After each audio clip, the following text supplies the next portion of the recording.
Ça tourne en boucle comme BFM, t'existes plus comme REM. Tout est en grève comme RER, ça capte partout comme France Inter. Faut pas croire tout ce qu'on dit à la télévision. Merci YouTube pour la liberté d'expression. C'est pas la vérité absolue, juste de l'info et de l'actu. Si t'as un doute sur le contenu, check les sources ou le nombre de vues. C'est pas la vérité absolue, juste de l'info et de l'actu. Si t'as un doute sur le contenu, check les sources ou le nombre de vues. Calme-toi Dimitri, la force tranquille, ça tape dans le mille. De midi à minuit, dégomme les mensonges comme des quilles. Depuis qu'il y a des séances publiques, je veux plus au cirque mais à l'hémicycle. Scandale politique et médiatique, pour rien rater il faut que tu cliques. Mec c'est Rémi, le meilleur du pire en ligne de mire. Aucun parti pris, que des avis bien réfléchis. J'suis encore bourré comme un Polac, donc j'pensais voir Laurent Ournac. J'crois que j'suis toujours à côté de la plaque, mais en politique j'sais qui est le crack. Ouais j'sais qui est le crack. Juste milieu. J'crois que j'sais qui est le crack. Ça lit des kilomètres de presse pour faire un résumé express. Ça charbonne comme un chinois avec la qualité d'un bavarois. On sera en retraite après notre mort, on sera bouffé par l'inflation. Dans le doute je vais voter Voldemort pour les prochaines élections. Passe de la country à la drill sans transition. C'était pas une bonne idée de me confier cette mission. Si t'aimes pas, dégoûte pas les autres. C'est pas moi qui le dis, moi je suis le roi des pauvres. Pour réfléchir, j'ai qu'un euro, non, moi je tomberai pas dans la fraude. Je le prononce Fröhliches-Mittel, comme Angela Merkel. Désolé, je fais ce que je peux, je trouve ma répartie chez Lidl. Des enquêtes exceptionnelles, pas de langue de bois et de l'humour. La revue c'est juste mensuel, les vidéos c'est juste tous les jours. Ouais, c'est juste tous les jours. Juste milieu. Regarde ça tous les jours. Juste milieu. Désolé pour mon manque de répartie. Je sais même pas ce que je débite. C'est dur la géopolitique. Ou un peu comme ma... République. Ma République, non? C'est dur la République quand même, non? Ouais? Non? Ah non, c'est mou, non? Ouais, les mecs se font chier, on dirait un peu. Ouais, c'est un peu mou. Enfin, ça dépend dans quel pays. Ouais. Bah, j'y connais pas grand chose, moi. Et c'est quoi une démocratie déjà?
Ça tourne en boucle comme BFM, t'existes plus comme REM. Tout est en grève comme RER, ça capte partout comme France Inter.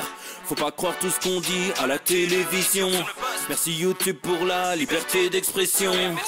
C'est pas la vérité absolue, juste de l'info et de l'actu. Si t'as un doute sur le contenu, check les sources ou le nombre de vues. C'est pas la vérité absolue, juste de l'info et de l'actu. Si t'as un doute sur le contenu, check les sources ou le nombre de vues. Calme-toi Dimitri, la force tranquille, ça tape dans le mille. De midi à minuit, dégomme les mensonges comme des quilles. Depuis qu'il y a des séances publiques, je veux plus au cirque mais à l'hémicycle. Scandale politique et médiatique, pour rien rater il faut que tu cliques. Mec c'est Rémi, le meilleur du pire en ligne de mire. vie bien réfléchie. J'ai encore bourré comme un Polac, donc je pensais voir Laurent Ournac. Je crois que je suis toujours à côté de la plaque, mais en politique c'est qui est le crack. Ouais, je sais qui est le crack. Juste milieu.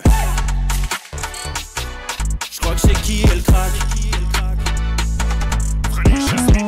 Ça lit des kilomètres de presse pour faire un résumé express. Ça charbonne comme un chinois avec la qualité d'un bavarois. On sera en retraite après notre mort, on sera bouffé par l'inflation. Dans le doute je vais voter Voldemort pour les prochaines élections. Passe de la country à la drill sans transition. C'est pas une bonne idée de me confier cette mission. Si t'aimes pas, dégoûte pas les autres. C'est pas moi qui le dis, moi je suis le roi des pauvres. Pour réfléchir, j'ai qu'un euro, mais au moins je tomberai pas dans la fraude. Je le prononce Fröhliches Mittel, comme Angela Merkel. Désolé, je fais ce que je peux, je trouve ma répartie chez Lidl. Des enquêtes exceptionnelles, pas de langue de bois et de l'humour. La revue c'est juste mensuel, les vidéos c'est juste tous les jours. Ouais, c'est juste tous les jours. Juste milieu. Regarde ça tous les jours. Juste milieu. Désolé pour mon manque de répartie. Je sais même pas ce que je débite. C'est dur la géopolitique. Ou un peu comme ma République. Ma République, non? C'est dur la République quand même, non? Ouais? Non? Ah non, c'est mou, non? Ouais, les mecs se font chier, on dirait un peu. Ouais, c'est un peu mou. Enfin, ça dépend dans quel pays. Ouais. Et bonjour à tous les amis, 16h47, c'est le Juste Bistrot qui déboule, plein badin avec un cadrage tout à fait mal proportionné, mais je vous l'ai dit hier les amis, voilà, c'est bientôt la fin de cette technologie moyenâgeuse. On a le matériel qui est arrivé aujourd'hui, il y a une installation qui va avoir lieu, voilà, on peut pas en dire plus pour l'instant, mais ça va être complètement ouf les amis, voilà, on va se régaler, on va améliorer tout ça pour des lives d'une qualité folle, mais qu'importe, le plus important c'est que nous soyons ensemble, qu'importe le matériel, qu'importe la place, qu'importe l'endroit, j'irai où tu iras, voilà. Céline Dion, Jean-Jacques Goldman, indépassable. J'espère que vous allez bien les amis, que vous êtes en pleine forme en ce joli mercredi. Voilà, dites-moi un peu, qui fait quoi? Voilà, je veux savoir, vous regardez l'émission déjà, ça c'est sympa, mais vous êtes où actuellement? Vous faites quoi au boulot, à la maison? Qu'est-ce qui se passe? Dites-moi un petit peu tout. Merci à mon Mister Serizawa 76 pour le sub 32e mois. Merci beaucoup. Merci à Seika pour le sub 23e mois. Soledon pour le sub Prime 29e mois. Merci les copains, merci les amis. Gracias los amigos, évidemment, ce soir, en ce joli mercredi. Mercredi, qui dit mercredi, dit farce tranquille. À 18h, l'épisode est prêt. Ça va bricoler, voilà les amis. Mon Karim, que j'embrasse, qui dit, je suis à la maison, voilà, en maladie. Ben, j'espère que ça va, mon Karim, je t'embrasse, voilà. On se remet, on remonte la pente et on est reparti. On est reparti. L'esprit Tour de France, voilà, une pente après l'autre, évidemment. Kiloumage, qui, j'ai fabriqué un meuble à chaussures en carton. J'ai effectivement, alors, c'est-à-dire, parce que là, sur le papier, je me dis, là, il y a des gens qui se font chier, quand même. Commencer à fabriquer des meubles à chaussures en carton, mais pourquoi pas? T'es de gauche, t'es écolo, je suppose. Pas de problème, c'est impeccable. Nono 0750, je vais chercher les petits chats chez le vélo. Petit bobo à la papate. Ah, chez le veto. Eh oui, parce qu'un vélo ne guérit pas les chats. Hein, que vous le vouliez ou non, on n'a vu aucun vélo guérir les chats. Jamais, jamais, jamais. Ah, le bobo à la papate chez les chats, faut abattre immédiatement. Je rigole. Attention. Pas de bêtises, non, mais vous êtes fous. Commencez à dire n'importe quoi. Je cuisine à la maison à l'île de la Réunion pour Dolly Paillet, ça régale. Voilà. Qu'est-ce que ça cuisine de bon? Dis-moi un petit peu. Merci à Vawax pour le subprime 7e mois. Voilà, merci les amis. Salsera44 qui dit hello la team. Il a dit hello la team, il a dit. Un peu comme les fans de jeux vidéo, là. Hein, la team. Il a dit je suis en arrêt car contracture musculaire. Ah merde, ça c'est moins drôle déjà.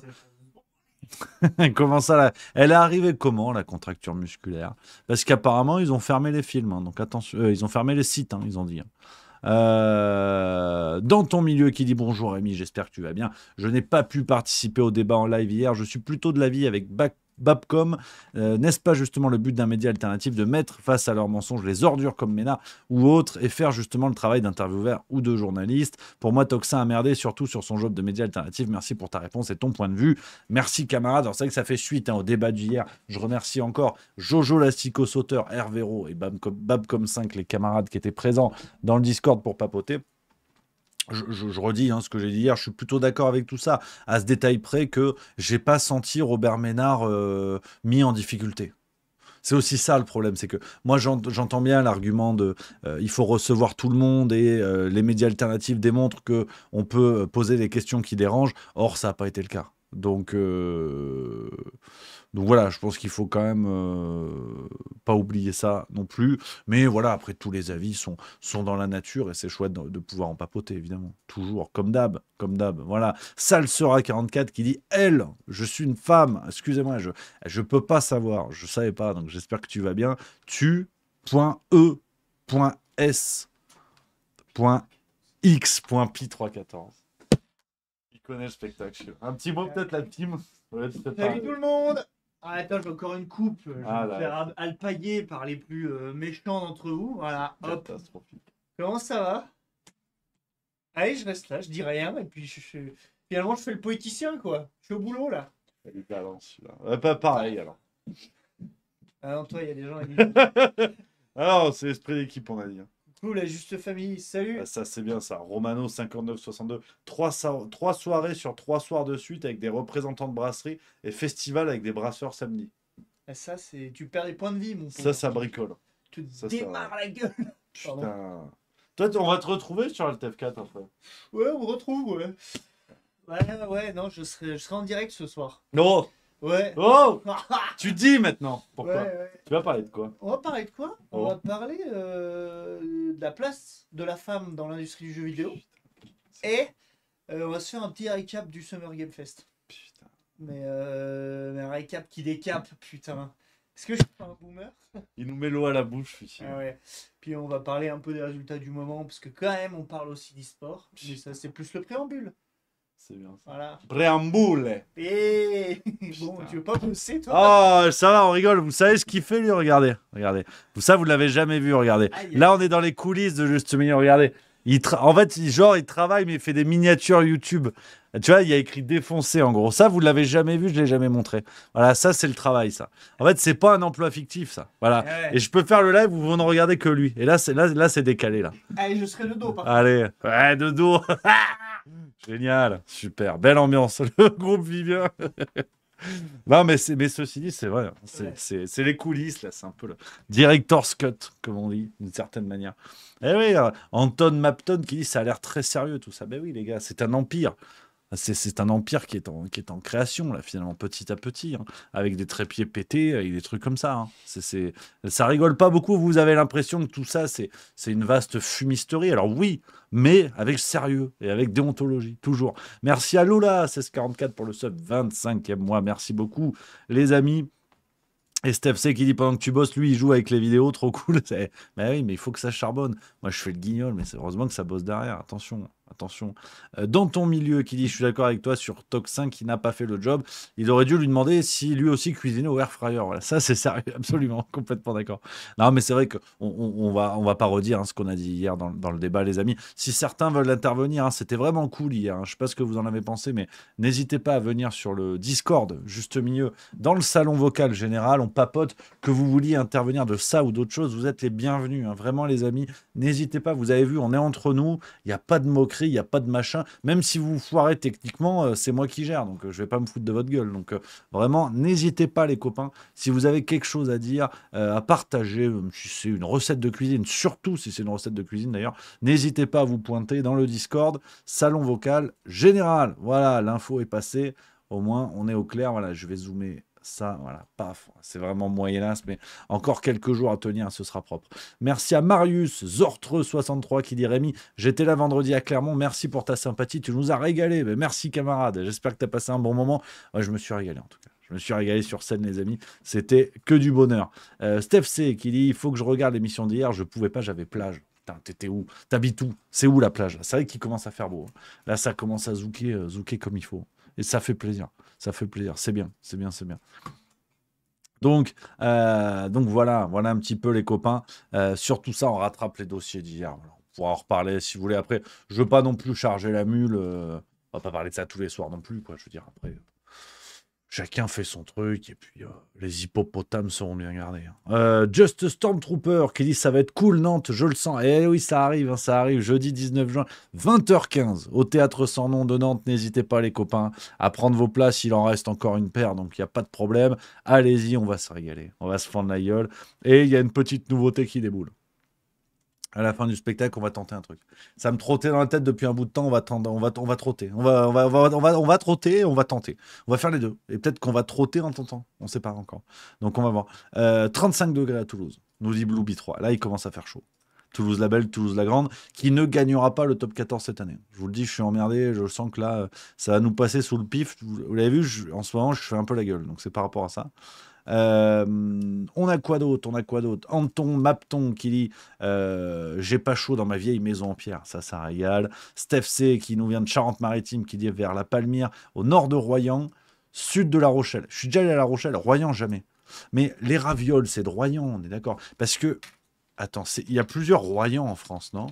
Attends, je vais vous montrer mon écran pendant que je fais des recherches de cette importance numéro 1, à savoir le manger. Il y a plusieurs Royans en France. C'est d'où les ravioles? C'est quel coin? C'est quel Royan en fait? C'est dans le Dauphiné, non? Ah ouais? Bah, C'est où le Dauphiné? Grenoble. Ah ouais? Bah, d'où vient Marie? Ah bah oui, je suis con. C'est Bah, ça, bah oui, c'est ça, Dauphiné. Et c'est ce Royan-là? Et voilà. C'est Royan vers... Ah ouais. Donc si je tape ravioles de Royan-Grenoble, spécialité du Dauphiné, dans le Vercors, mais ça régale en fait. Ah ça c'est bon ça. Ah, avec de la crème. Ah ouais. Ah ouais. Et Steph C qui dit j'en sais rien, je suis parisienne à l'origine, impeccable. Et voilà. Oh magnifique, ça fait plaisir. Il y a la Popopiette qui dit pour rendre à César ce qui appartient aux boîtes pour chiens. Tu m'as salué hier dans le podcast que j'ai écouté, mais je ne t'ai pas offert de clacos ni de saucisson. Mais c'était bien moi en camtar qui fait des saisons en Haute-Savoie. Mais si, attends, c'est toi, à Clermont. Bah attends, c'est qui est venu avec le Froms alors? Merde, c'était pas toi, j'ai confondu. Ah ben merci. Mais non, mais si. Mais non. Ah, je sais plus, bordel. Merde. J'étais peut-être ivre mort. Peut-être pour ça aussi. Ah oui, oui, voilà, Steph C qui dit Royan côté Atlantique, jamais entendu parler des ravioles. Ah ouais, non mais ça c'est magnifique. Ça c'est bon. Ça c'est ces petits raviolis là. Pequeño raviolo. C'est impeccable. C'est impeccable. Angry Man Horseman qui dit moi je cueille des cerises sur mon cerisier. Plus de 3 kilos il en reste. Ouais, c'est bon aussi les cerises. Après il y a un vrai match. Il y a un vrai match qui peut se poser. Cerise ou framboise. Et là la team, je fais un sondage quoi. Qu'est-ce qu'on fait? Cerise ou framboise? Alors après, vous inquiétez pas, on va parler d'actualité. Hein. On va parler sport. Tiens, j'ai un petit truc à vous partager aujourd'hui. On va aller en Italie, dans le Figaro, et on va parler aussi djihadisme et Israël. Donc tu vois, vraiment, voilà, aujourd'hui, profitez de la séquence ravioles fruits rouges, parce qu'après, ça va chier. Mais vrai débat. Alors voilà, tu vois, et Signovator 62, il a dit abricot, parce qu'il a tout compris. Voilà, ça doit être un électeur de Raphaël Glucksmann. Hein. À la question framboise-cerise, il dit abricot, les gars. Vous n'êtes pas concentrés aussi. Hein. C'est ça le problème. On a ces problèmes-là. Non, sérieux, c'est un vrai sujet. J'arrive pas à me décider. Attends, je vais faire un sondage parce que c'est important. C'est l'IFOP. Nous, c'est l'IFLOP, le sondage. Ça va être ça, regarde. Paul, parce que je sais faire les sondages. Regarde. Cerise ou framboise? Hop. Alors attends, je vais mettre... Réponse 1, cerise. Réponse 2, framboise. Réponse 3, Louane. Pour voilà, ceux qui veulent pas se mouiller, vous avez 2 minutes pour voter. Donc ça va aller très très vite. Ça va aller très très vite. Vous y allez. Voilà. Il y a le sondage qui a été créé. C'est très important. C'est très important pour moi d'avoir des réponses sur ces sujets-là, sur les vrais sujets. Après on parlera de géopolitique, choses comme ça.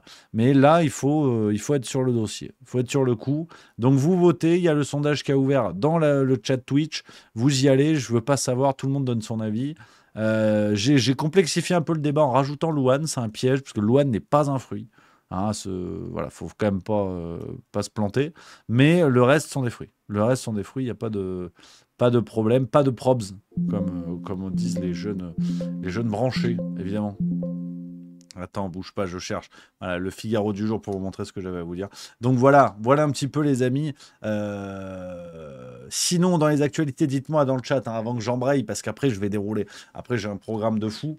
Donc dites-moi un petit peu, si vous voulez revenir sur certaines choses. Vous avez suivi hier hein, les influenceurs. Là. Les influenceurs à l'Assemblée nationale, c'était du miel. Hein. C'était vraiment du miel. J'en ai parlé dans la farce tranquille ce soir, donc je vous tease un peu. Je vais pas redire ce que je vais vous dire à 18h ce soir, mais c'était vraiment extraordinaire. Vraiment, les influenceurs qui déboulent à l'Assemblée nationale, qui mettent des branlées aux députés, j'ai trouvé ça très très bien. J'ai trouvé ça très très bien. Il y a eu des coups de pression, il y a eu des blagues. Ça me plaît, ça me parle. Donc c'était bien. Alors attends, le sondage, Framboise l'emporte. Voilà, il n'y a pas match. Framboise l'emporte 54% des suffrages. Louane s'incline avec 8 voix, 12%. Cerise 34%. Il y a beaucoup d'abstentionnistes. Beaucoup d'abstentionnistes. Bon, c'est votre choix, les amis. Donc, pour aller un peu sur l'actu, les copains, y aller gentiment. Vous avez vu hier hein, ce dossier, effectivement, des influenceurs. J'y viens dans la farce tranquille, donc je ne vais pas trop développer là-dessus. Macron s'est fait secouer par Hugo Clément. Ça, c'est sympa. Hein, dans les séquences pêle-mêle, c'est quand même assez extraordinaire de se dire que aujourd'hui, les journalistes qui font le job, c'est Hugo Clément. Tiens, je vous mets la séquence, histoire de se délecter de ce qui s'est passé hier. C'était Macron qui est intervenu dans une émission dédiée aux océans. Vu comme il a nagé, on était dans le thème. Il n'y a rien qui vous gêne? C'est un peu nul ce que vous faites. Non, c'est pas nul. Ouais, il est conseiller stratégique en France de la marque chinoise. Il n'y a rien qui vous gêne? C'est un peu nul ce que vous faites. Non, c'est pas nul. C'est un peu nul, je vous le dis, non, par rapport au débat. Pardon. D'abord parce c'est que une question légitime. Il a été ministre de l'Intérieur, il travaille aujourd'hui pour Chine. C'est vrai, Chine. mais d'accord, mais il a été ministre de l'Intérieur il y a X années. C'est un homme maintenant libre, il a donné beaucoup de son temps, de son énergie à la chose publique.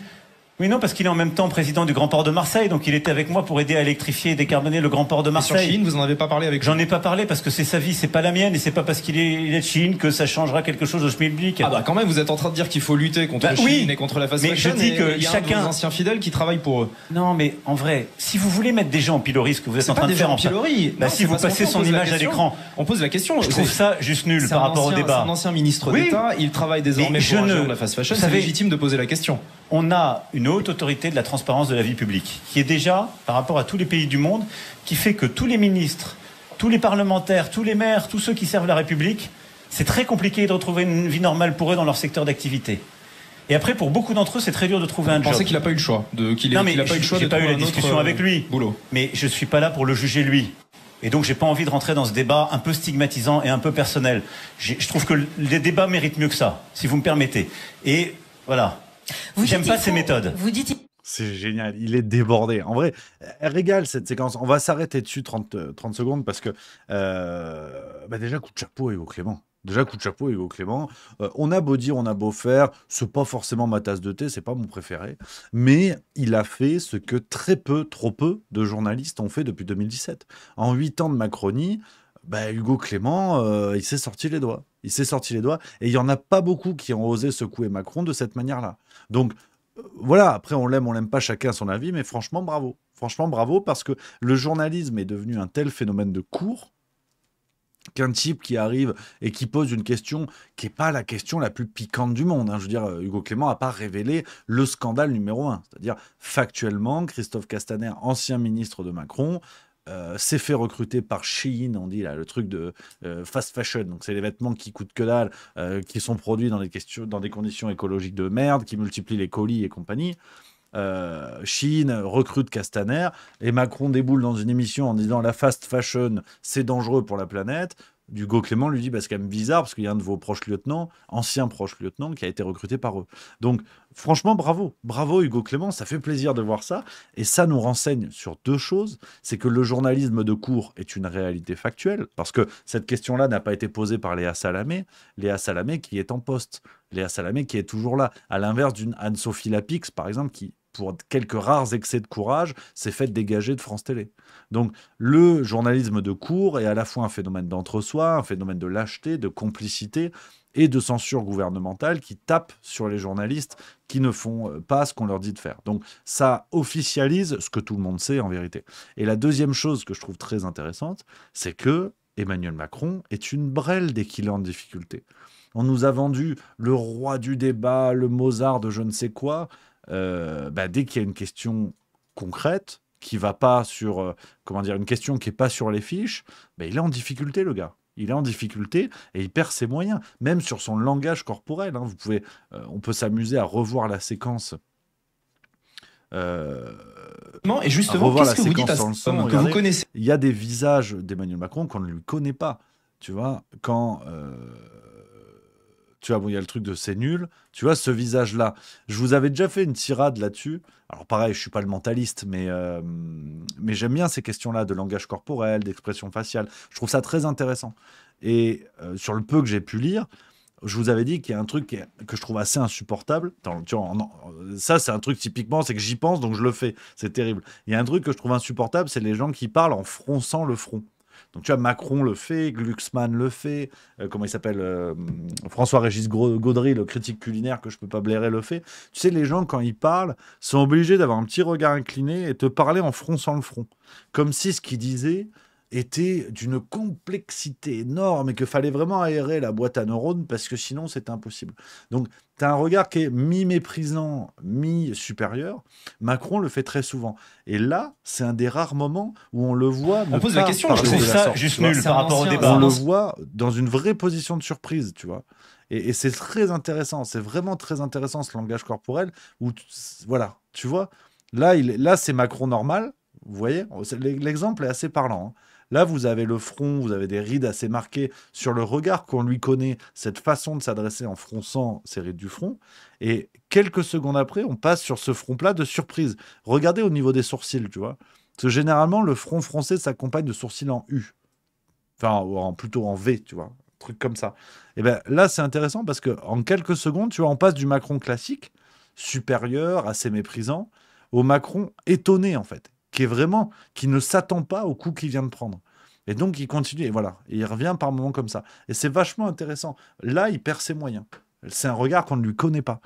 C'est comme la fameuse séquence, vous savez, Macron qui avait dit « Mais je suis lucide ». Vous savez, je ne sais pas si vous vous rappelez de celle-là. C'était exactement la même variation. Il passe du regard Macron supérieur méprisant à ce regard étonné, tu vois. Parce qu'on lui avait posé une question un peu gênante. Regardez celle-là. C'est pas du tout le cas. Je suis lucide. Tu vois ? C'est pas du tout le cas. Je suis lucide. Voilà. C'est exactement le même changement qu'il y a entre les deux. Alors, je le redis, sans être un expert du langage corporel et de l'analyse des expressions faciales, je trouve ça très intéressant. Donc, bravo à Hugo Clément, qui en plus nous offre une forme d'aveu, un nouveau mensonge extraordinaire d'Emmanuel Macron, qui explique que c'est très difficile pour un ancien ministre de revenir à la vie normale. On ne compte plus les recasages qui ont eu lieu dans les proches, dans l'entourage de Macron, que ce soit les anciens ministres, les anciens secrétaires, les anciens conseillers. On ne compte plus ces exemples-là. Emmanuel Macron ment comme il respire. Sur cette séquence, c'est assez extraordinaire. C'est assez fou.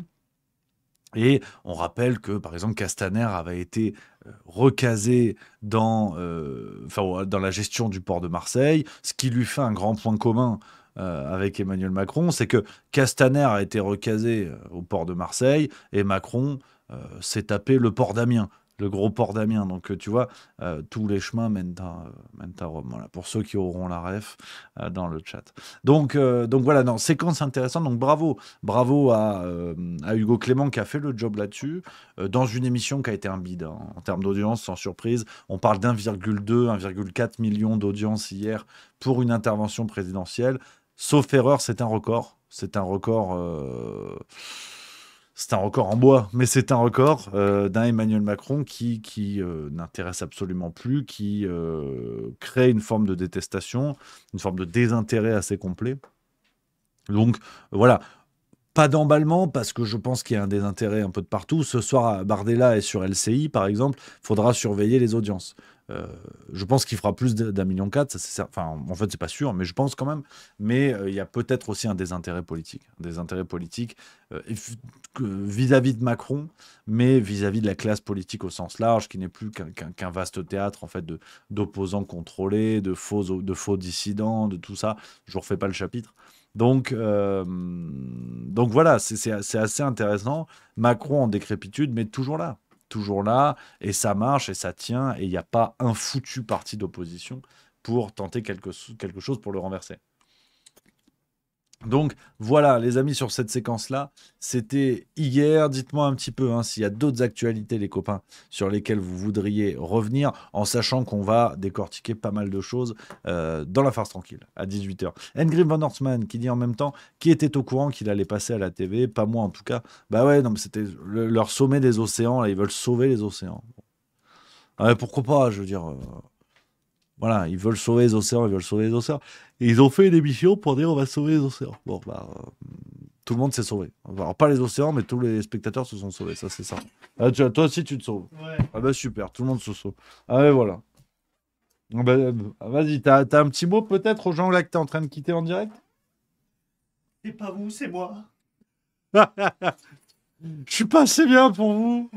Faut que je te laisse. C'est pas ta faute, bébé. Bon, allez. Génial, t'es une crème. Ouais, Super. mec, super. Tu veux que je te remette un guide sur la Joconde avant que tu partes? Non, surtout pas. Non, mais c'est génial. Non, mais... T'es sûr? Pourquoi tu reçois ça aussi? Parce que c'est la Joconde décryptée. Bah, En fait, la Joconde, c'était une énorme salope. Non, je rigole. Je rigole. Je déconne. Yes. Ouais. Et ben, force à elle. Hein. Yes, on l'embrasse. Ouais, bon. Eh ben non. Eh ben demain, en fait. Demain. Allez, l'astico. Allez, à bientôt. Ciao, inspecteur. Bye. Voilà, alors on est tout seul, je vais montrer mon... Donc voilà les amis. Merde, attends, ça a bugué, j'ai touché. Ouais, non, mais attends. Non, j'ai rien touché. Là, j'ai rien touché. Ça marche ou ça marche pas? Allô, Houston, à la base. Non, c'est bon. Bah putain, c'est une blague quand même. Edouard, il s'en va, ça marche plus. Oh non. J'ai rien touché.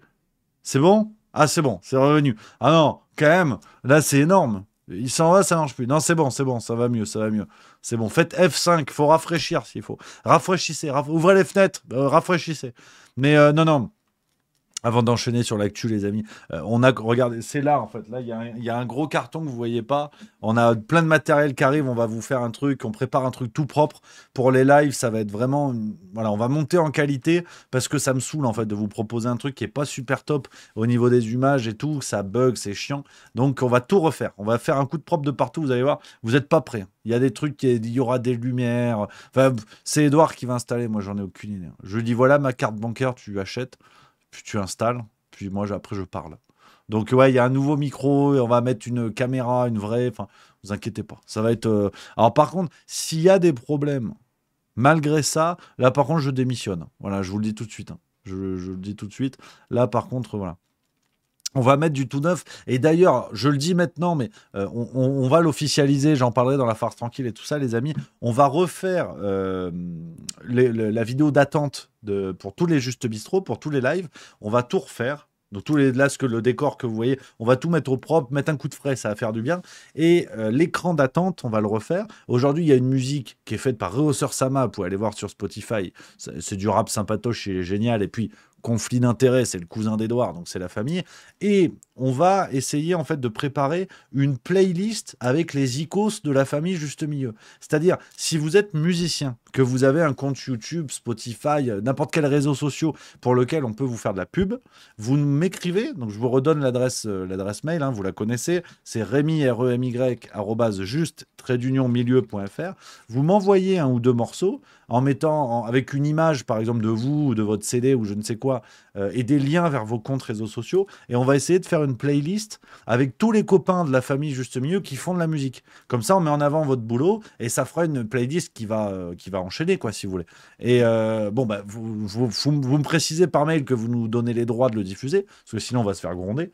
Mais c'est vraiment l'idée, c'est de mettre en avant aussi le boulot, comme ça, quitte à refaire, on va refaire l'écran d'attente, et ce sera un truc qui va changer.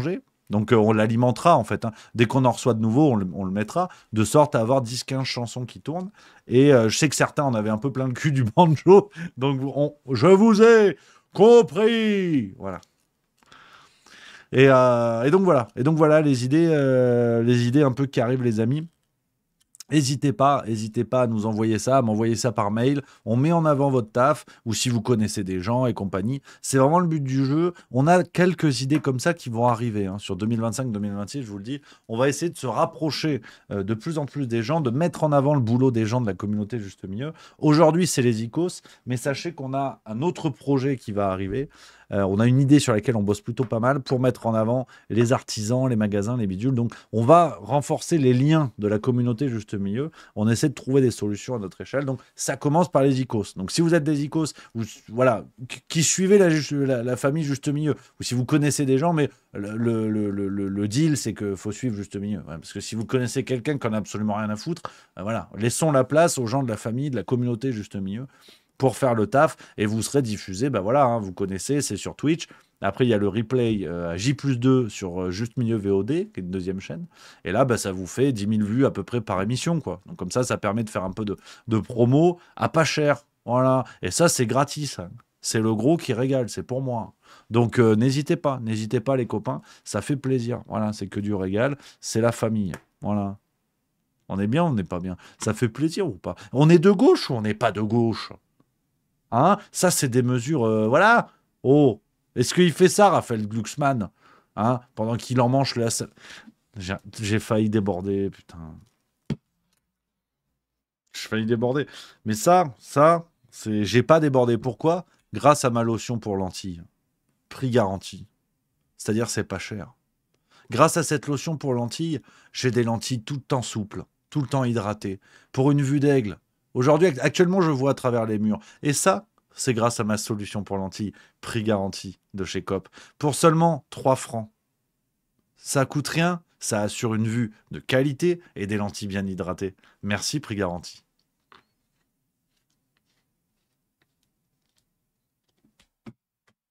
Je peux faire de la pub aussi. Si vous avez des produits pour lentilles, n'hésitez pas. Boya Lezuc qui dit Rémi avec I ou Y, c'est Y. On me demande pas pourquoi, c'est Y. Grostine qui dit coucou, tu me vois bien. T'inquiète pas, Grostine, je te vois dans le chat. Impeccable. Soldona, oh la collab en carton.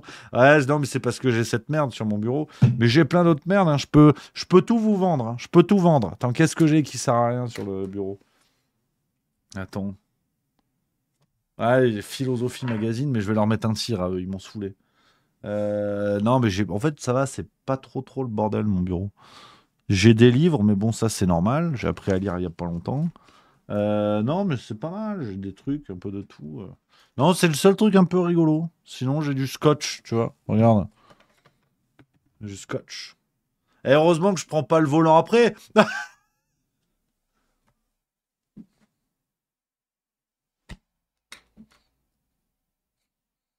Par rapport au scotch, en fait, c'est de l'alcool. C'est l'un des noms du whisky. Whisky écossais, très exactement. Le scotch. Donc voilà, gros recadrage. Hein. Là, je prends un gros recadrage de Blueby 3 dans le chat qui dit sinon, l'actu. Ah, t'as vu, là, il y a Super Nanny. Là. Il y a Super Nanny, elle m'a dit quoi? Elle commence à faire ton boulot parce que tu commences à me gonfler. Donc, c'est vrai que vous êtes là pour l'actualité. C'est vrai. Après, si je veux, je mets un reportage sur l'andouille de Guéméné. C'est aussi ça. En ce moment, je vous l'ai dit, les amis, je deviens insaisissable. Je suis une anguille. C'est d'ailleurs le surnom de mon zizi. Tu vois? Non, mais d'ailleurs, on va mettre un reportage sur l'andouille de Guéméné. 4 minutes 15. On va regarder ça et après je parlerai d'actualité. Pour l'instant, je veux regarder un reportage. C'est mon émission. Voilà, donc on a regardé un reportage sur l'andouille de Guéméné. Donc il y a une spécialité bretonne. Et je suis très content de partager ça avec vous, de découvrir ce reportage. On va faire ça beaucoup plus souvent. Hein. Je vous l'ai dit, ça va partir dans tous les sens. Tu vois, là, j'ai un reportage sur l'andouillette. Donc je vais ouvrir la vidéo. Ça dure 3 minutes 19. Dès que quelqu'un me saoule, je mets un reportage sur l'andouillette. Comme ça, voilà, vous savez qu'il y a une menace. Il y a la menace gastro. C'est-à-dire, dès que j'ai envie, je mets un reportage sur la gastronomie. Ça peut arriver à tout moment. Dès que quelqu'un me saoule, plutôt que m'énerver, monter dans les tours, parce que je deviens humaniste, bam, je vais mettre un reportage sur l'andouillette. C'est le nouveau Rémi, c'est le nouveau Juste Bistrot. J'ai envie qu'on se régale, j'ai envie qu'on voilà. Par contre, c'est vrai qu'il y a qu'une d'une 73 qui dit tu vas te faire démonter en Suisse si t'es ok pour de la raclette bretonne. Non, mais c'est vrai que par contre, le fromage breton, c'est pas. Il y en a, hein, j'en ai goûté un peu pendant les vacances. C'est pas la spécialité, mais c'est pas grave. Tu peux pas tout faire. Tu peux pas tout faire. Mais intéressant ce reportage sur l'andouille de Guéméné. Tiens, j'en ai un deuxième reportage sur l'andouille de Guéméné. Allez. Évidemment. Cette année, une grande innovation, ce sera une première, puisque du 16 au 21 juin, Elle a l'air bien fumée toute la aussi, France celle-là. va vibrer au rythme de toutes les musiques du monde pendant la Ah ouais, France là on sent la fumaison là. Il y a quelque chose là. Mais aussi, ça sera une première Ouais. pour toute l'industrie musicale du monde. Ouais, qui ça sera à c'est les Paris boyaux, pour discuter des ils enjeux sont de la enfilés musique les boyaux. dans un monde Ils sont enfilés. où les nouvelles Ils sont technologies enfilés. bousculent la C'est création l'andouille de musicale. Neuilly, ça. C'est une andouille qui coûte 8000 balles au kilo. Elle est emballée dans un sac Louis Vuitton. C'est beaucoup plus rare. Donc, l'actualité. Arrêtez comme ça de... C'est chiant, vous m'amenez sur des territoires, là, c'est pénible. Moi, je voulais faire une émission. L'actualité. L'actu. Direction l'Italie. Direction l'Italie, les amis. Un article du Figaro d'aujourd'hui que je voulais vous montrer, je voulais en parler avec vous parce qu'il y a peut-être un pronostic à faire. Vous allez voir comment se passent mes pronostics, que devrais-je dire, mes prophéties, sur le devenir des référendums en France. Alors, vous allez me dire, Rémi, mais pourquoi va-t-on en Italie pour parler des référendums en France? Et ce à quoi je vais vous répondre, excellente question. En Italie, les amis, il faut savoir que le recours au référendum est plus récurrent que chez nous. Je vais vous montrer hein, l'article. Regardez, paf, tac, tic, c'est celui-là. En Italie, à l'appel du gouvernement, les électeurs boudent le référendum. Alors, en Italie, le recours au référendum, on a des chiffres ici, est beaucoup plus récurrent. L'Italie offre un cas édifiant, ce pays étant celui qui, depuis 75 ans, a eu le plus recours à des référendums en Europe, avec 77 consultations contre 10 en France, 3 en Allemagne et 5 en Espagne, selon le décompte du Bureau d'études des campagnes électorales U-Trend, qui veut dire tu tendance. Donc l'Italie est très habituée. Hein. Vous avez vu la différence, c'est assez énorme. Hein. 77 pour l'Italie, 10 pour nous. Donc il y a un vrai écart là-dessus. Il y a une vraie tradition du recours au référendum, sauf qu'en Italie, il se passe un phénomène intéressant en ce moment, qui est que il y a de moins en moins de gens qui vont voter. Il y a de moins en moins de gens qui vont voter. Tu vois, typiquement, là, ils en ont fait un il y a quelques jours, hein, les 8 et 9 juin, très exactement, et il n'y a que 30% des Italiens qui ont voté. Alors, là encore, vous allez me dire, Rémi, tiens, c'est marrant, qu'est-ce qu'on en a à foutre? Et j'y réponds. Parce que ce qui est intéressant là-dessus, c'est qu'il y a une règle en Italie, qui d'ailleurs existe peut-être en France. Je ne veux pas dire de bêtises, mais il ne me semble pas, mais à vérifier quand même. Il y a une règle en Italie qui existe qui dit que pour que le résultat d'un référendum soit pris en compte, il faut qu'il y ait 50% de participation plus une voix. Il y a un quorum, c'est-à-dire un minimum, si vous voulez, de votants, un minimum requis de votants pour considérer le référendum, pour le considérer comme viable. Et donc, c'est très intéressant cette affaire-là, parce que l'Italie, très habituée au référendum, commence petit à petit à se dire, en fait, ça sert à rien. Alors là, celui dont je vous parle, qui a eu lieu les 8 et 9 juin, je vous lis ce que nous dit le Figaro, hein, pour savoir sur quoi ça portait. Les Italiens ont été appelés à se prononcer sur 5 questions, dont 4 sur le droit du travail, posées à la demande de la CGIL, l'équivalent de la CGT.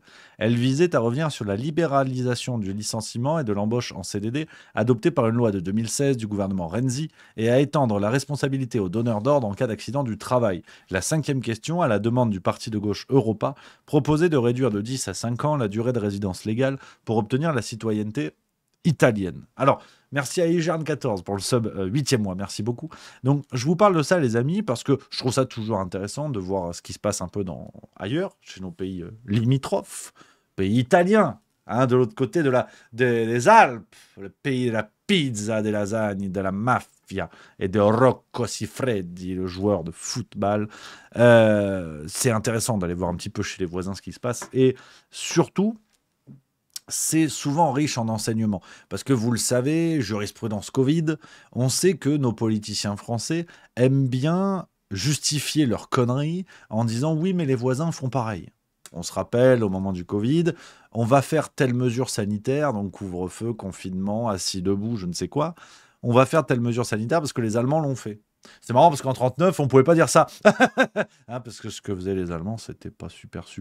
Donc là, le recours, si vous voulez, la justification qui est oui, mais les copains font ça, elle marche souvent. Ils sont assez habitués, quand ça les arrange évidemment.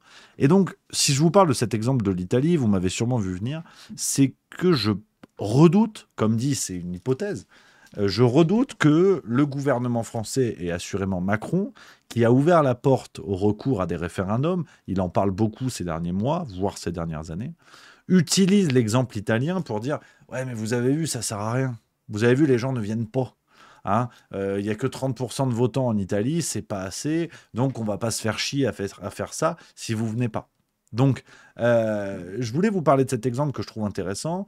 Et je pense qu'il y a moyen de faire un pronostic, sachant qu'Emmanuel Macron a multiplié les engagements à avoir recours tôt ou tard au référendum. Je pense qu'ils ne vont pas le faire et ils vont justifier ça avec l'exemple de l'Italie. Anarchy08 dans le chat nous rappelle, à raison, l'exemple concernant la réforme des retraites. Hein, je vous avais parlé d'Emmanuel Macron qui citait beaucoup l'exemple du Danemark, hein. Je vais vous retrouver des articles, c'était en fin d'année 2024, si je dis pas de conneries. Non, même pas, c'était début de l'année, regardez. Défense, retraite, l'exemple danois qui inspire Emmanuel Macron. Merde, j'ai pas mis mon truc. Bougez pas, tac, voilà. L'exemple danois qui inspire Emmanuel Macron. Vous tapez d'ailleurs sur Google Emmanuel Macron retraite Danemark, vous allez trouver pas mal de choses et vous allez surtout trouver le fait que le Danemark a récemment passé, en mai 2023, la retraite à 70 ans. Donc c'est pour ça que je trouve qu'il est assez intéressant de regarder ce que font nos voisins, parce que ça nous renseigne sur ce qui nous attend. Hein, si vous voulez, c'est comme un cochon qui regarderait par la fenêtre d'un restaurant quelqu'un qui mange une côte de porc. Il se dit, le cochon, il se dit, tiens, il y a peut-être moyen qu'on finisse sur une plancha. Donc c'est un peu le même projet. Si je vous invite à regarder en Italie, c'est de se dire qu'on va peut-être finir sur une plancha concernant la question du référendum, que si l'Italie, alors qu'elle est friande de référendum, commence à être assez refroidie sur la question parce que les gens ne viennent plus voter, il y a quand même de fortes chances qu'en France, ça finisse un peu de la même manière. Donc, affaire à suivre, c'est ce que je voulais vous dire là-dessus, les copains. Dites-moi un peu dans le chat, hein. Il y a Ferdan qui nous dit « C'est scandaleux, nous avons la plus grande durée de cotisation de l'Europe », donc sur la question des retraites. Steph C qui dit « Il en parle mais ne le fait pas. Comme le reste, il fait comme il veut de toute façon. Il dit tout et son inverse et fait comme il veut, disant qu'il l'avait dit, qu'il le ferait ou le ferait pas. Et comme il a dit toutes les possibilités, il a forcément raison. » Ch'ti Pouletto qui dit « Mais si les Italiens ne se rendent pas au référendum, est-ce que c'est qu'ils ne sont pas respectés comme en 2008 ?» Ça, c'est une bonne question. C'est vrai que est-ce qu'il y a un désamour des Italiens pour les référendums si les derniers n'ont pas été respectés? Ça, je ne sais pas. C'est une bonne question, effectivement. Anarchy08 qui donne un bon exemple encore, hein, c'est la loi Evras sur l'éducation à la vie sexuelle, relationnelle, affective et je ne sais quoi à l'école. Effectivement, c'est une bonne question, c'est une bonne ref aussi parce que ça s'est passé de la même manière. On s'est inspiré du modèle belge pour cette connerie. Et d'ailleurs, s'inspirer du modèle belge, c'est pas une bonne idée de manière générale, surtout quand vous voulez gagner une Coupe du Monde. Alors, les Belges qui sont là, on vous entend moins là. Ouais. On nous entend plus non plus, on est nuls en ce moment. On a un Mobutu, là, il casse les couilles, Mbappé, là. Vous avez vu, tiens, on enchaîne, mais vous avez vu Mbappé, mais moi, il commence à me faire peur, hein, sans déconner. Il commence à me faire peur. Il y a un journaliste qui lui a posé une question. C'est comme Macron, en fait. Hein. Faut plus lui poser des questions à Macron. Hein. Ah, Mbappé. Hein. Attends, regarde. Je sais pas si vous avez vu cette séquence. C'est trop drôle. Son visage change. Il y a quelque chose de diabolique, regarde. Saison blanche? En titre collectif, ouais. C'est sûr. Quasiment. T'as pas gagné le championnat, après oui. T'as gagné des champions. Qu'est-ce qu'une saison blanche? Pardon? Qu'est-ce qu'une saison blanche? Un titre. On a gagné. Tu regardes les matchs? Ouais, un peu. T'as joué avec des Gilles, t'as marqué beaucoup, ouais. C'est pas la question. On a gagné 2 titres. Tu aurais dit majeur, j'aurais rien dit. C'est l'importance des mots. Bien sûr, important. Okay. On est d'accord. Non, jamais, il faut jamais donner de leçons. Je pense que dans une carrière, on a tous des défis. Aujourd'hui... Il est insupportable. Mais je vous avais dit, je vous avais déjà construit le truc, les copains, que pour moi, Mbappé, plus ça va, plus c'est le Macron du foot.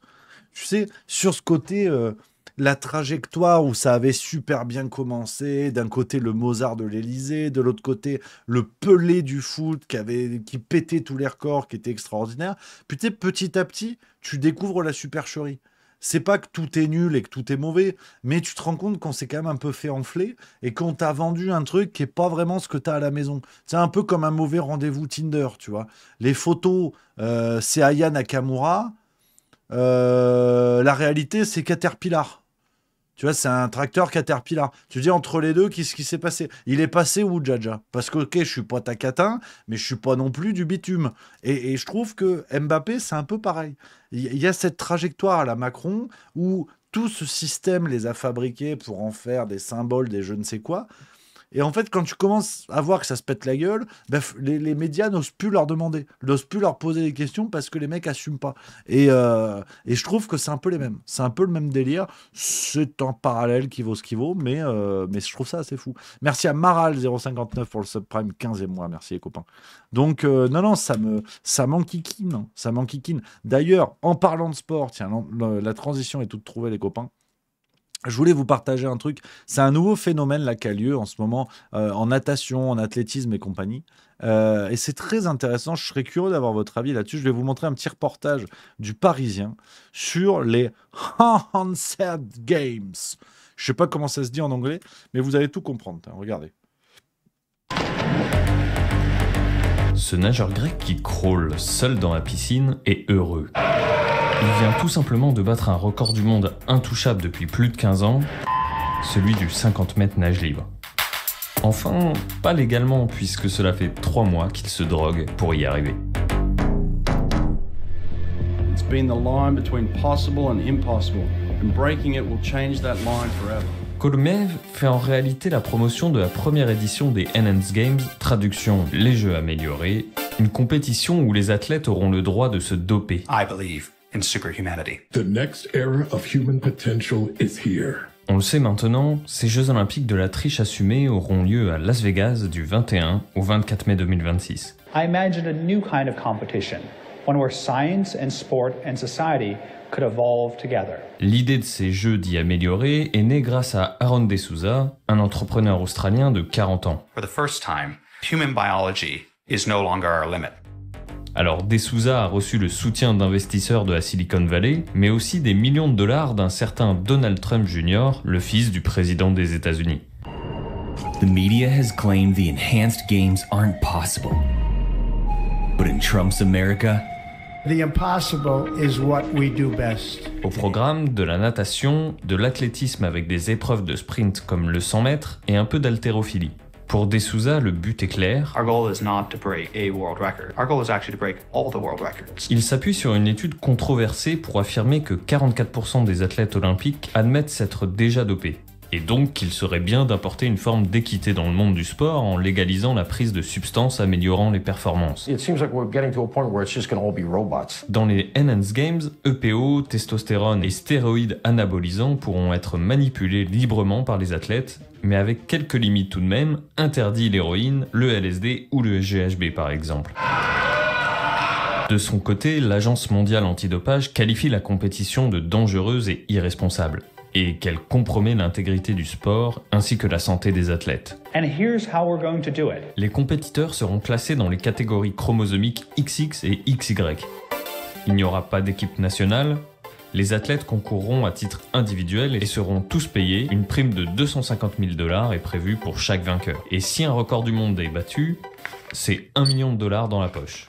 Objectif, attirer plus de 100 athlètes avec ces primes. Et pour eux, bien entendu, il n'y aura pas de contrôle antidopage, mais seulement des contrôles de santé.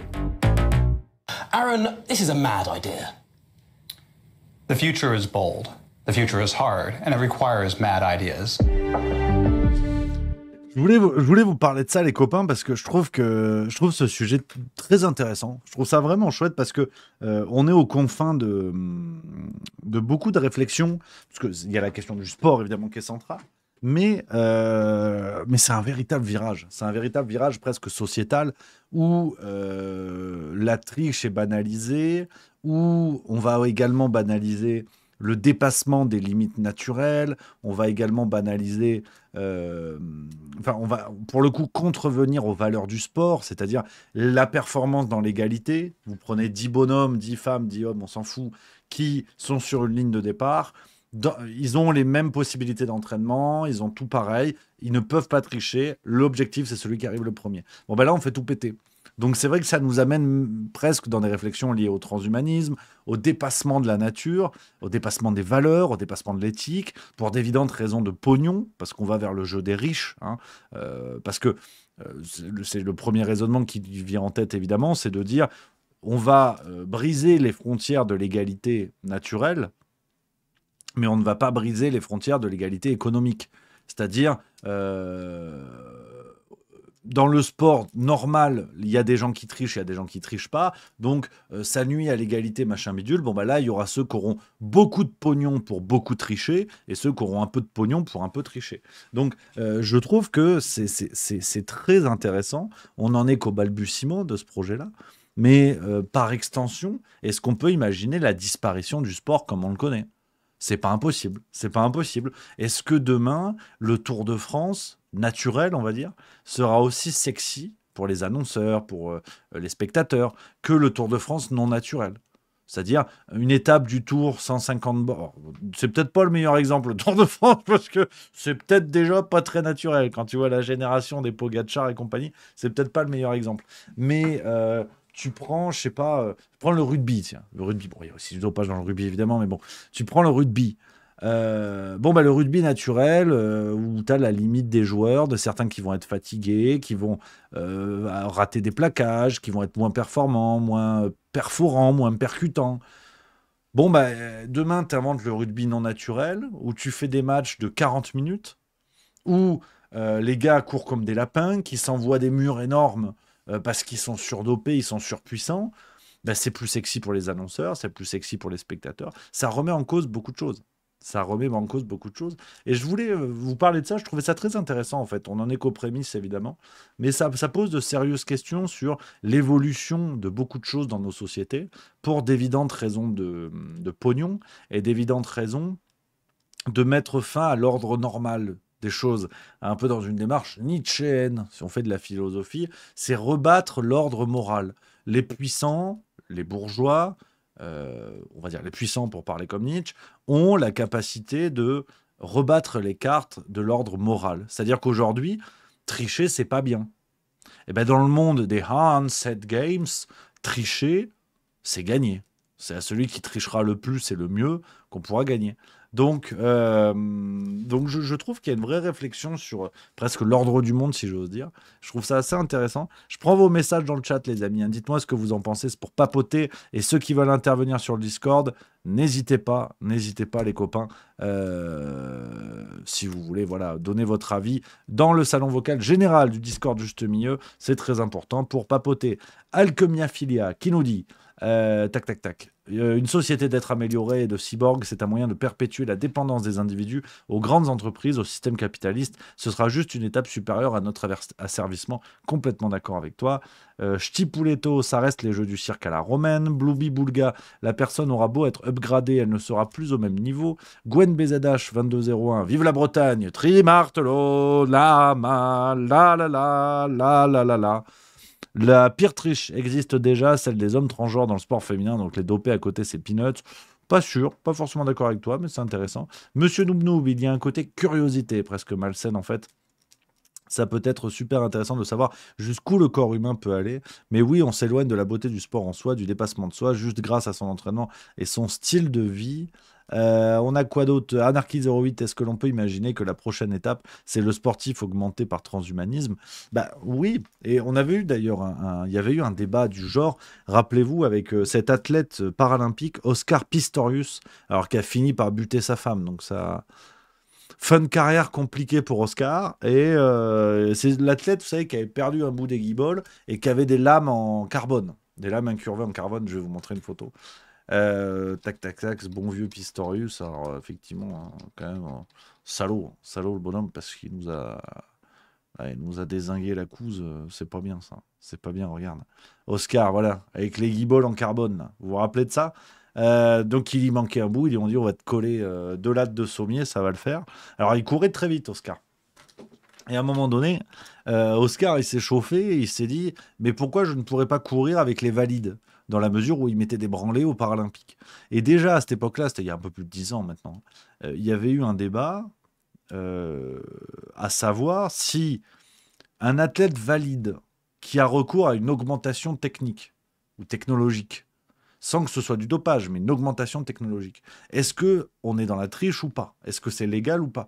Et le cas Pistorius avait soulevé pas mal de questions, parce qu'on s'était dit, effectivement, cet athlète, il est paralympique parce qu'il a perdu un bout des guibolles, mais l'aide technique qui normalement met à égalité les athlètes entre eux. Tu prends par exemple en basket fauteuil, bon bah ils ont tous un fauteuil. Par contre, si t'en as un qui déboule un jour, qui a un moteur dans le fauteuil, ça devient un peu plus compliqué. Ça crée une inégalité. Bon bah Pistorius, il bagarrait avec des types qui n'avaient pas la même augmentation technologique. Donc il leur mettait une volée. Et il était plutôt au niveau des athlètes valides. Donc ça crée d'une certaine manière une troisième case, une troisième classification d'athlètes dits augmentés.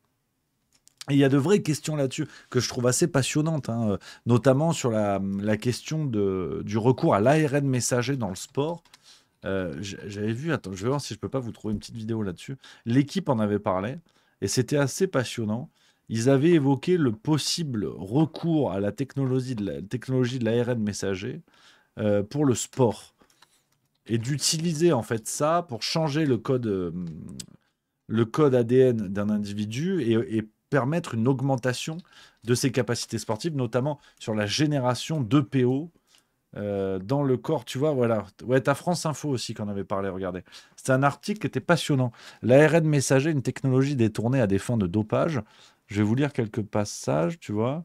L'ARN messager est une photocopie d'un gène, vulgarise Steve Pascolo, immunologiste, chercheur à l'hôpital universitaire de Zurich, et l'un des précurseurs dans la technologie de l'ARN messager synthétique. Son fonctionnement est simple. Lorsqu'un individu reçoit de l'ARN messager, son corps réceptionne un message lui demandant de produire telle ou telle protéine.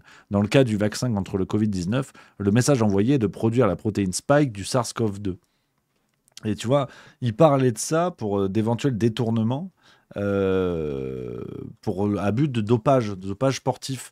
Un des développements de l'ARN synthétique en médecine porte justement sur l'ARN codant pour l'EPO. Donc l'EPO, c'est l'érythropoïétine, qui est une substance qui, si je dis pas de conneries, tu vois, ils te le disent, hein, la protéine... Attends, c'est pas où est-ce qu'il parle de PO. La protéine de PO est déjà utilisée en clinique. Elle est injectée aux patients en déficience rénale sévère ou atteints de cancer et qui manquent de globules rouges. D'ailleurs, d'après les recherches, une seule injection aurait un effet immédiat. Une seule injection d'ARN messager codant le PO chez la souris est efficace pour avoir un hématocrite, proportion de globules rouges dans le sang, augmenté pendant plus de 2 semaines. Donc a priori aussi chez l'homme, une seule injection pourrait être efficace pour un effet dopant transitoire d'1 ou 2 semaines. Et donc, voilà, on nous dit que l'Agence mondiale antidopage est sur le coup, qu'ils sont au courant, mais que ça reste très difficile à détecter. Donc l'article était vraiment intéressant là-dessus, pour comprendre que voilà, il y a beaucoup de technologies contemporaines qui continuent en fait à créer du dopage et que malheureusement les agences de lutte contre le dopage ont souvent du retard, évidemment. Parce qu'il faut du pognon pour la lutte antidopage et les gens qui pratiquent le dopage ont plus de pognon que les gens qui luttent. Donc ça, malheureusement, on est de gauche, donc on a compris comment ça marche. C'est toujours les riches, quoi. Putain, toujours les mêmes. J'ai envie de chanter du Renaud. Si les ricains n'étaient pas là, nous serions tous en Germanie. C'est pas Renaud qui chante ça, mais j'avais envie de le chanter avec du Renaud, avec la voix de Renaud. D'ailleurs, c'est pas l'homme qui prend la mer, c'est la mer qui prend l'homme. N'est-ce pas le couple Macron qui en est la plus belle illustration? Estelle76 qui nous dit « Y aura-t-il encore de l'intérêt à regarder du sport? C'est le spectateur, c'est que c'est un être amélioré qui joue. » Ben, je sais pas. C'est un peu la grande question, en fait. C'est la grande question là-dessus.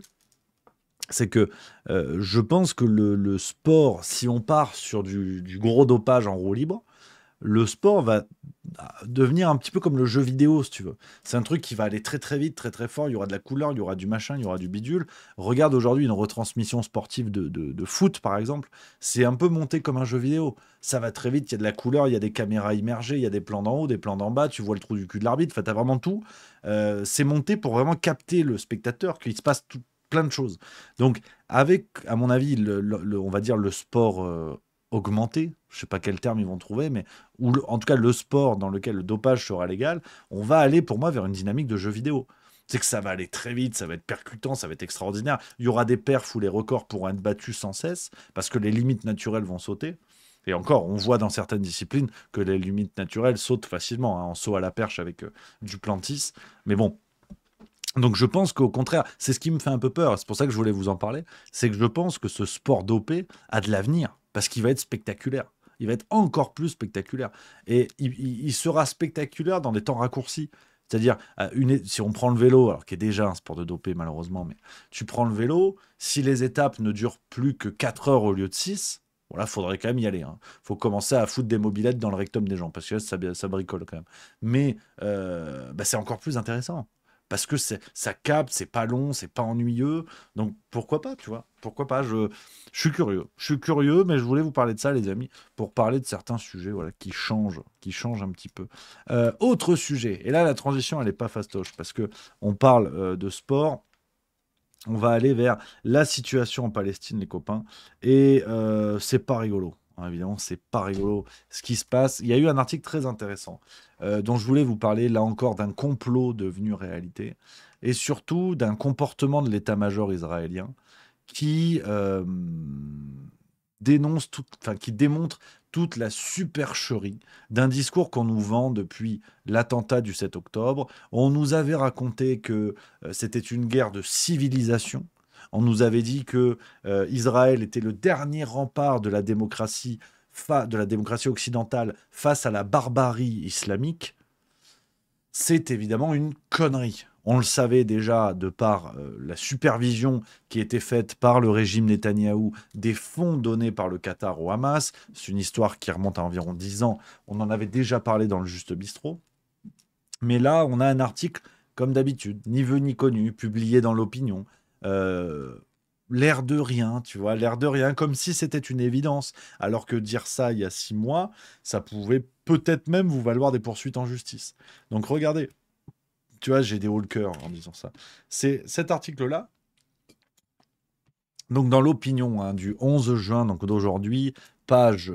Tac, tac, tac, je vous donne la ref, page 7.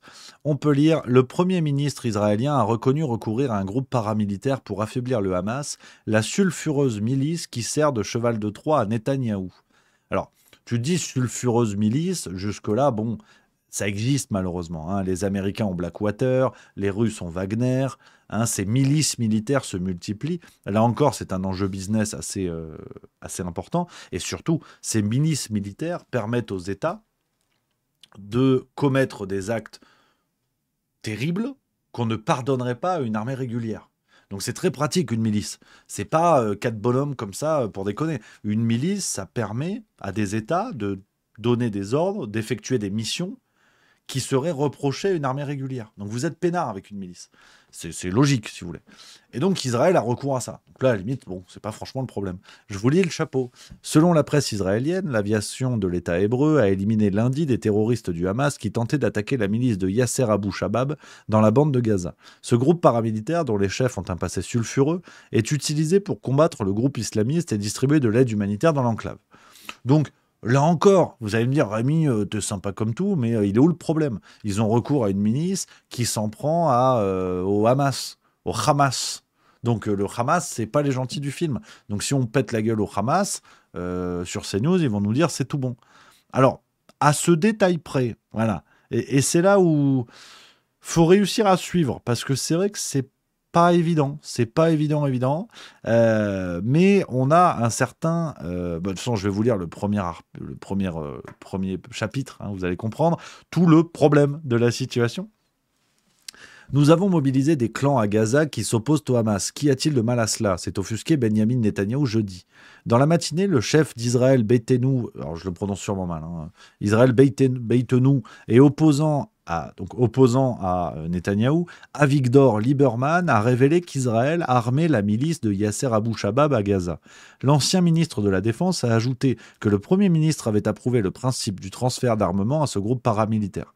Selon les médias israéliens, les combattants de cette milice reçoivent des kalachnikovs et de l'argent. Le gouvernement donne des armes à un groupe de criminels et à des voyous proches de l'État islamique. Sur ordre du Premier ministre, s'est insurgé Avigdor Lieberman. Donc, on résume, pour ceux qui n'ont pas suivi, vous avez l'ancien ministre de la Défense israélien, donc qu'on peut difficilement taxer d'être antisémite, qu'on peut difficilement taxer d'être pro-Hamas. Je pense qu'on est d'accord là-dessus.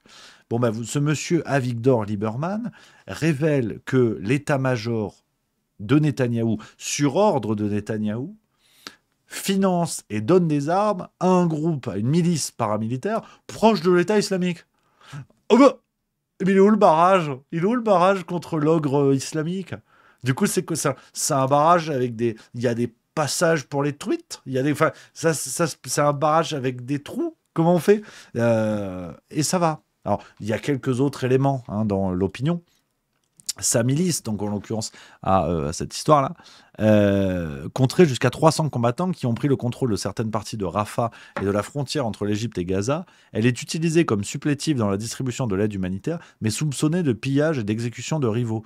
Abu Shabab nie toute affiliation idéologique directe à Daesh, mais sa milice opère dans un cadre salafiste djihadiste, imposant une justice localisée de type charia, punissant les collaborateurs et les factions islamiques concurrentes.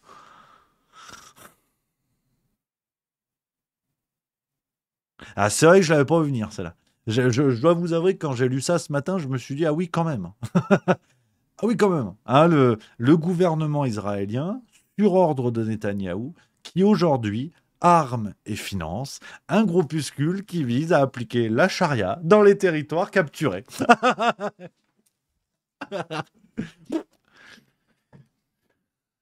Pourquoi pas? Non mais au bout d'un moment, pourquoi pas? Et je le redis, c'est monsieur Lieberman qui le dit, ancien ministre de la Défense israélien. J'insiste beaucoup là-dessus. Si des fact-checkers sont dans le secteur, allez reprocher à ce monsieur qu'il est antisémite. Il y a de la route, ça va être compliqué quand même. Mais bon, après tout, pourquoi pas? Donc, on en est là. Voilà ce que Netanyahou permet. Et je dis bien Netanyahou. Je ne dis pas Israël ou les Juifs ou les Israéliens. Je sépare vraiment la différence entre les deux. Parce que aujourd'hui, tout ce qui se passe et ce comportement génocidaire et autocratique, c'est Netanyahou et son gouvernement à la rigueur. Mais ne foutons pas les Juifs, les Israéliens et Israël en tant que tel dans cette affaire-là. Ce sont vraiment des autorités distinctes. Enfin, des entités distinctes, pardon. Donc aujourd'hui, on en est là, mais de manière factuelle. Là encore, après, vous êtes pour ou contre, vous êtes pour Israël, contre Israël, pour la Palestine, contre la Palestine. Vous pensez ce que vous voulez. Une fois de plus, vous connaissez la guinguette, les amis. Je ne suis pas là pour vous dire quoi penser. Mais factuellement, l'opinion nous révèle ça. C'est-à-dire, en toute tranquillité, Netanyahou et son état-major financent des groupuscules djihadistes, et ça roule, et ça bricole. Et on nous a vendu... Parmi les nombreuses justifications de cette guerre menée par Israël, on nous a vendu le barrage contre l'ogre islamique. Bon, voilà l'ogre islamique, en fait. L'ogre islamique, ça dépend. Ça dépend comment il peut t'aider. Et donc, c'est symboliquement terrible. Symboliquement terrible. Et je voulais absolument vous parler de ça, les copains, de cette alliance avec les djihadistes qui, aujourd'hui, fait partie du plan de Netanyahou de manière assez factuelle, d'après... Toujours Monsieur Lieberman, ancien ministre de la Défense. Hervéro, je prends vos messages dans le chat, les amis, allez-y. Hervéro qui nous dit « J'ai peur de l'état dans lequel vont ressortir les prisonniers français de la flottille s'ils en ressortent. » Ça, j'en parle dans la farce tranquille qui sort là dans quelques minutes. Je ne vais pas radoter, je vous invite à regarder. On en reparlera demain. Ceci dit, si ça vous va, les copains, on reviendra sur l'épisode du voilier Madeleine. Je vous invite à regarder la farce tranquille, comme ça on pourra en papoter. Et vous venez, ceux qui veulent, vous venez sur le Discord. On fera comme on a fait, mon Hervéro, si tu veux passer, évidemment. Et s'il y en a d'autres, venez les amis. On est entre nous, on papote. Il n'y a pas de moquerie, il n'y a pas de problème. On est là pour discuter. Et c'est très important pour moi d'avoir vos avis. Ça donne vraiment une autre couleur aux émissions, les copains. C'est vraiment vraiment chouette. Donc n'hésitez pas, demain, on parlera du voilier Madeleine et vous pourrez réagir à la farce tranquille en direct pour donner votre avis, si vous êtes d'accord, pas d'accord, apporter des éléments ou parler de recettes de cuisine, il n'y a pas de problème. Anarchy08 qui nous dit après Rémi, ça reste cohérent quelque part, tu pousses des groupes islamistes à s'entretuer pour écraser le gagnant à la fin, c'est pas déconnant. Je suis pas d'accord avec ça, moi je pense que c'est plutôt la marque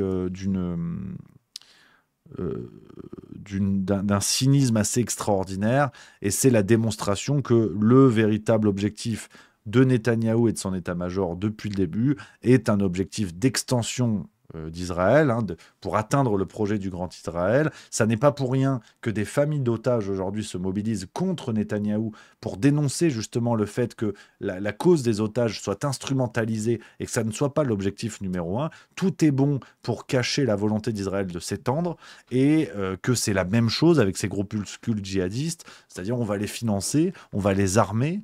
Un jour, ils se retourneront peut-être contre leurs créateurs, mais en attendant, le but est surtout de conquérir certains territoires.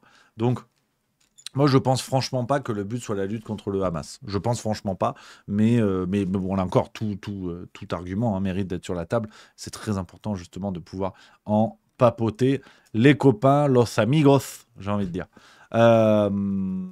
Donc voilà un petit peu les amis. Il y a Boya Lezuc qui dit la mainmise d'Israël en politique est tout autant problématique que la mainmise des islamistes en politique.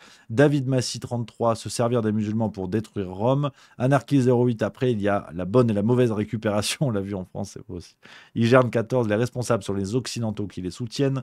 Blooby Boulga, les groupes islamistes sont des créations de l'Occident et Israël. Peut-être, faudrait développer un peu. Alors, je sais que dans le chat, c'est pas fastoche, mais faudrait creuser la question. Je lis les messages. Je dis pas que c'est mon avis, mais ça mériterait d'être creusé. D'ailleurs, je suis plutôt d'accord, on le sait, sur les mails déclassifiés de Hillary Clinton. Peut-être tu fais référence à ça concernant la création de Daesh, notamment. Boya le Duc qui dit désolé mais c'est n'importe quoi, le Hamas a pour but d'éradiquer Israël et Israël a pour but de coloniser la Palestine, c'est kiff dans le fond. Ça peut s'entendre comme ça, effectivement c'est aussi une lecture, mais vouloir éradiquer le Hamas en militarisant un groupuscule islamiste peut être encore plus dangereux. Je trouve que ça brouille les pistes. Voilà, peut-être qu'on sera au moins d'accord sur ça. Et Blooby Boulga qui dit « Je le ferai dans le Discord ». Avec plaisir, camarades. Demain, vraiment, je compte sur vous, les copains. C'est vraiment chouette que vous puissiez intervenir. Moi, ça me régale, ça me fait vraiment plaisir parce que ça permet d'échanger. Que je ne sois pas tout seul à parler, d'avoir votre avis, et on est entre nous. C'est la famille juste milieu, il n'y a pas de débat, on va pas s'engueuler. Enfin, si, il y a du débat, mais on ne va pas s'engueuler, il n'y a pas de dispute, il n'y a pas de désaccord. Les premiers qui se moquent dans le chat, ça dégage, parce que c'est déjà courageux de venir sur le Discord. Donc, il faut vraiment que ça se fasse dans la bonne ambiance. Vous l'avez vu hier avec les copains Hervéro, Babcom5 et Jojo Latico Sauteur, que j'embrasse une fois de plus. Ça régale, en fait. C'est que du plaisir d'être ensemble et de créer un espace de parole. On l'a pas fait assez. À mon goût, on le fait de temps en temps cette histoire de radio libre, mais je trouve qu'il faut le faire beaucoup plus souvent. C'est vraiment chouette et c'est dans l'esprit juste milieu, donc c'est que du bonheur. Donc voilà un petit peu les amis, ce que je voulais vous dire pour aujourd'hui. Je vais vous laisser tranquille parce que c'est la farce qui elle-même est tranquille d'ailleurs. Demain, on parlera. On va revenir sur le Covid, sur les impacts négatifs du confinement sur notre cerveau. Il y a eu un papier très intéressant. On va parler également de l'instrumentalisation politique de la pédocriminalité. Ça va être sympa. On a quelques petites séquences, voilà, où on va se régaler. Et je vous garde mon reportage d'andouillette pour demain. Voilà, c'est surtout ça que tout le monde attend, j'imagine. Donc voilà, les amis, on va, et avant de finir, ne partez pas tout de suite parce qu'on va faire un raid. On va aller voir Edouard sur Alt F4. On va faire la passe décisive. C'est l'Empire juste milieu. C'est comme une chaîne télé. On passe d'une émission à l'autre. C'est complètement dingue. Merci d'avoir été sur Juste Milieu, les copains, d'avoir été là. Je vous mets le lien de la farce tranquille. Mais vous n'avez pas le droit d'aller voir la farce tranquille si vous n'avez pas fait un bisou à Edouard avant. Donc d'abord, vous allez faire un bisou à Edouard sur Alt F4 et après, vous regardez la farce tranquille. C'est important, il faut donner de la force aux jeunes. Alors attends, comment on fait? Raid, et il faut que je mette le nom de sa chaîne. F4 Twitch.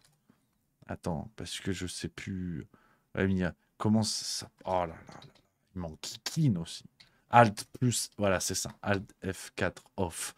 C'est compliqué aussi.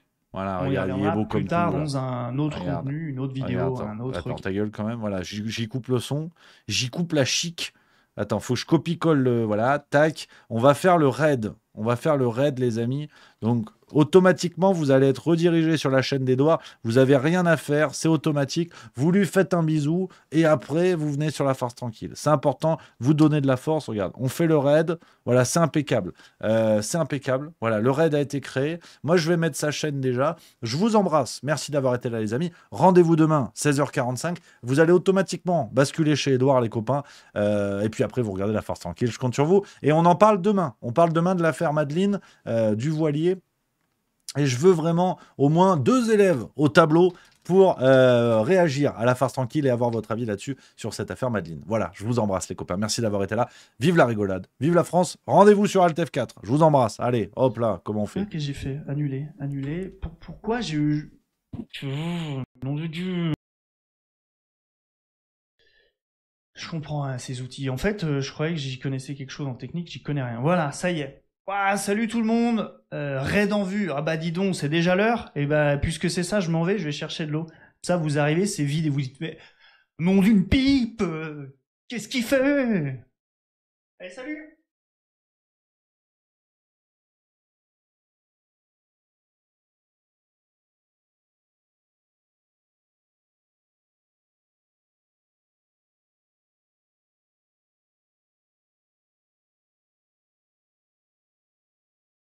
Ah. Ben voilà, vous croyez, vous... Ah, désolé, les justes milieux. Je ramène la famille et se tire, lui. Bah oui, c'était la petite blague. C'était pas super, un peu comme un pro théâtral. Bienvenue à tous, asseyez-vous les jeunes, asseyez-vous. Asseyez-vous, l'autre il dit, je ramène la famille. Je sais pas si... J'ai pas la notif en tout cas. Ah, ça y est, 255 personnes. Bah salut. Ça va ? Bienvenue à tous, ça tombe bien, j'étais en slip. Je pensais à vous. Salut tout le monde, allez, voilà, on les reconnaît, là, les pseudos du Twitch juste milieu, Zabou, et oui, tout le monde. Bienvenue, installez-vous, j'allais attaquer, hein, vous êtes pile à l'heure les petits potes. Vous êtes pile à l'heure, et si